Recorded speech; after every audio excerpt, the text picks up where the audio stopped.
Assalamualaikum warahmatullahi wabarakatuh. Saya tugas Elis Pinastuki. Saya dari Prodi WTP dari kelas 1A.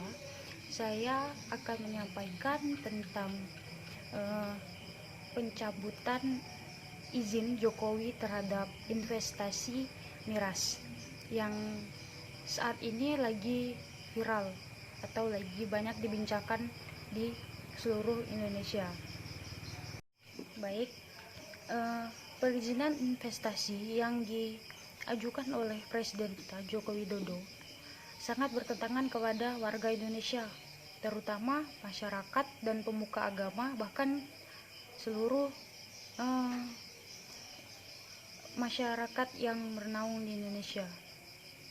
Awalnya Jokowi memberi izin kepada investasi miras di Indonesia, namun banyak dari kalangan pemerintah atau masyarakat dan keagamaan menentang adanya perizinan miras. Pada dasarnya miras dilarang oleh agama dan memang tidak disahkan oleh peraturan yang berlaku di Indonesia yang disebut negara Pancasila, karena miras dapat menyebabkan berbagai ancaman, baik dari kenakalan remaja, pergaulan bebas, dan banyak sekali dampak buruk dari miras.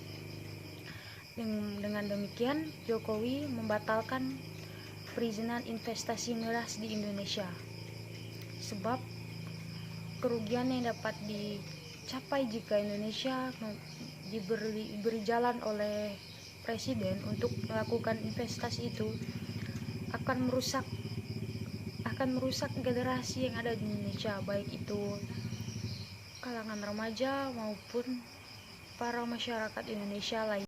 Presiden Jokowi memutuskan pencabutan lampiran peraturan Presiden mengenai pembukaan investasi baru dalam industri minuman keras berbahan alkohol yang telah mengandung pro dan kontra di tengah masyarakat. Pencabutan ini diumumkan sendiri oleh Jokowi dalam persyaratan singkat yang dilaksanakan pada beberapa hari ini. Presiden juga setelah menerima masukan-masukan dari ulama-ulama atau MUI Nahdlatul Ulama serta tokoh-tokoh agama lainnya yang juga memasukkan masukan dari provinsi dan daerah. Bersama ini diputuskan oleh Presiden, industri minuman keras yang mengandung alkohol saya nyatakan dicabut. Demikian pernyataan dari Jokowi. Sebelumnya, keputusan pemerintah membuka investasi untuk industri minuman beralkohol telah memenuhi pro dan kontra. Kalangan penolak menilai peraturan yang dikeluarkan Presiden Joko Widodo termasuk tidak mempertimbangkan dampak buruk sosial yang ditimbulkan dari minuman keras. Jadi, Jokowi tidak memikirkan dampak dari pengizinan dari investasi minuman keras, minuman beralkohol yang dia izinkan. Selain itu juga, setiap badan usaha yang akan mengajukan perizinan industri minuman beralkohol akan dinilai oleh BKMP dari berbagai hal. Semisalnya dari segi tempat, peralatan, hingga bahan baku yang digunakan. Di luar itu mereka harus memiliki izin AMDAL sesuai tata ruang dan persetujuan bangunan. Proses perizinan tersebut, kata Yuliot, membutuhkan waktu antara 1 sampai 1,5 tahun. Nah, saat ini BKMP masih merampungkan detail peraturan yang menyangkut persyaratan perizinan. Pada pernyataan itu juga ada pemuka lain yang selain itu juga ada ketua fraksi PAN, yaitu Saleh Daurai, menilai investasi minuman beralkohol lebih banyak buruknya daripada manfaatnya, sebab minuman alkohol bisa membuat orang kecanduan dan menyebabkan tindak kriminalitas. Ia merajuk itu pada kasus-kasus di Amerika Serikat yang terdapat konseling bagi pecandu alkohol. Di Amerika misalnya sampai ada dampak masyarakat yang mencoba untuk menggabung untuk menghindari alkohol banyak sekali di USI dan menunjukkan minuman alkohol tidak baik, kata Saleh Dauli. Karena itulah ia mendesak pemerintah agar menghapus peraturan yang mengenai investasi dari miras, minuman-minuman yang beralkohol. Nah, di sini ada pertanyaan, mengapa ada yang menolak dan mendukung investasi minuman beralkohol? Nah, menurut saya sendiri, minuman beralkohol harus dihapuskan atau tidak diberi perizinan untuk diperedarkan di Indonesia. Sudah jelas dampak yang ada di Indonesia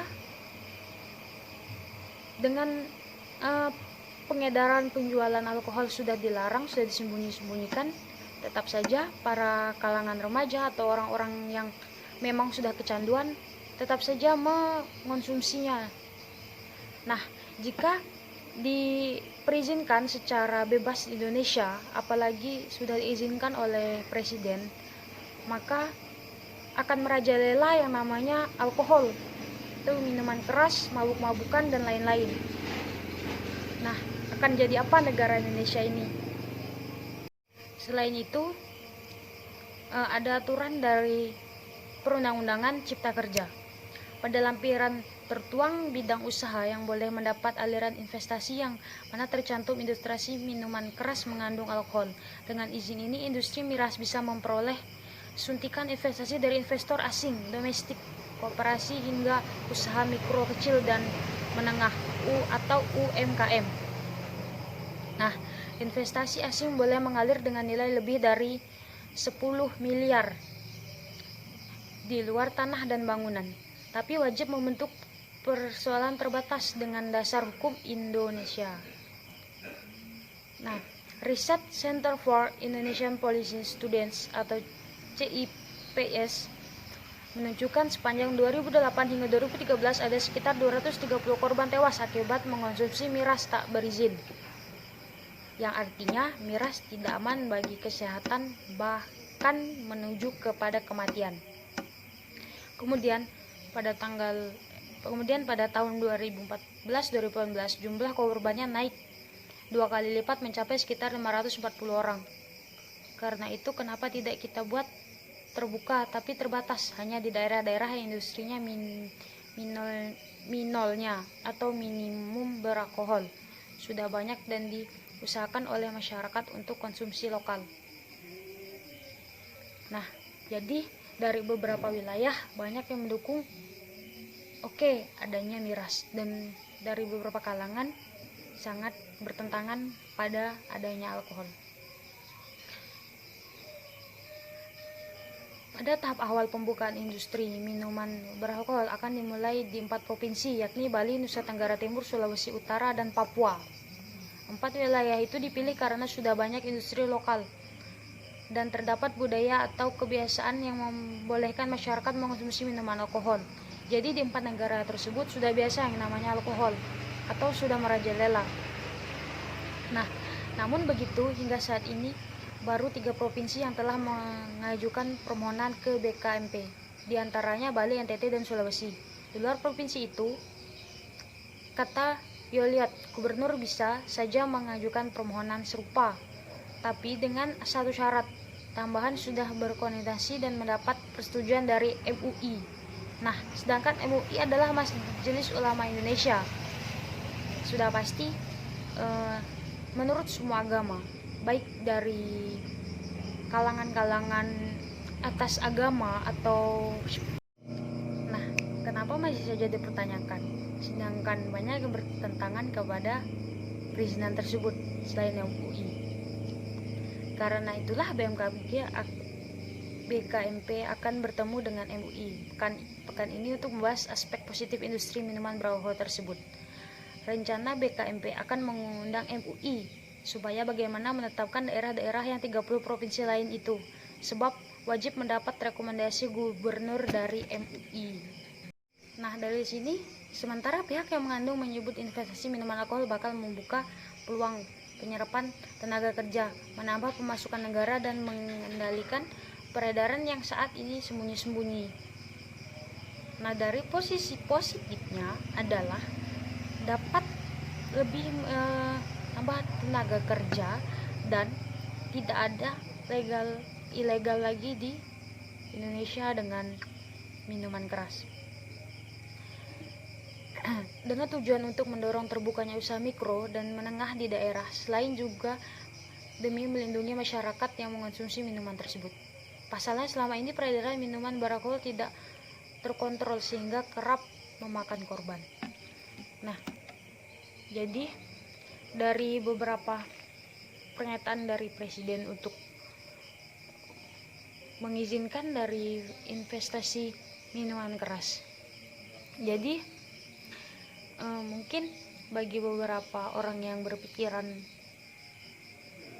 itu tuh tidak boleh, ya mungkin mereka bersikeras harus tidak boleh, karena jika diizinkan mungkin semua akan menjadi tempat kerja gitu, tempat penjual belian, akan menjadi bisnis, akan merusak segalanya dan bahkan bisa mencapai kematian. Nah, dari sisi positifnya adalah adanya peluang kerja dan adanya penukaran ekspor dan impor dari Indonesia keluar atau dari luar ke Indonesia untuk pengedaran miras tersebut. Jadi di sini dapat disimpulkan bahwa Presiden harus memikirkan matang-matang dampak positif negatif dari investasi miras tersebut. Harus menunjang kepositifan yang lebih dari perizinan investasi tersebut. Baik, sekian dari saya. Wassalamualaikum warahmatullahi wabarakatuh.